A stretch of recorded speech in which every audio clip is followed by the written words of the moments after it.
மயிலாடுதுறையில் சிறுமியிடம் பாலியல் துன்புறுத்தலில் ஈடுபட்ட இந்திய யூனியன் முஸ்லீம் லீக் மயிலாடுதுறை நகர தலைவர் போக்சோ சட்டத்தின் கீழ் கைது செய்யப்பட்டார். மயிலாடுதுறை சீனிவாசபுரம் பகுதியைச் சேர்ந்தவர் முகமது ரஃபீக்.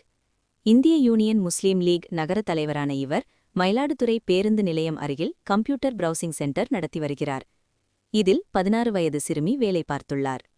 பெற்றோரை பிரிந்து வந்த அச்சிறுமியை தனியார் பெண்கள் காப்பகத்தில் சேர்த்து முகமது ரஃபீக் உதவி செய்து வந்துள்ளார். இந்நிலையில் அச்சிறுமியிடம் முகமது ரஃபீக் பாலியல் துன்புறுத்தலில் ஈடுபட்டதாக தெரியவந்தது. இதுகுறித்த புகாரின் பேரில் மாவட்ட குழந்தைகள் பாதுகாப்பு நல அலுவலர்கள் நேரில் விசாரணை மேற்கொண்டனர். தொடர்ந்து மாவட்ட குழந்தைகள் பாதுகாப்பு அலுவலக சமூக பணியாளர் ஆரோக்கியராஜ் மயிலாடுதுறை அனைத்து மகளிர் காவல் நிலையத்தில் புகார் அளித்தார்.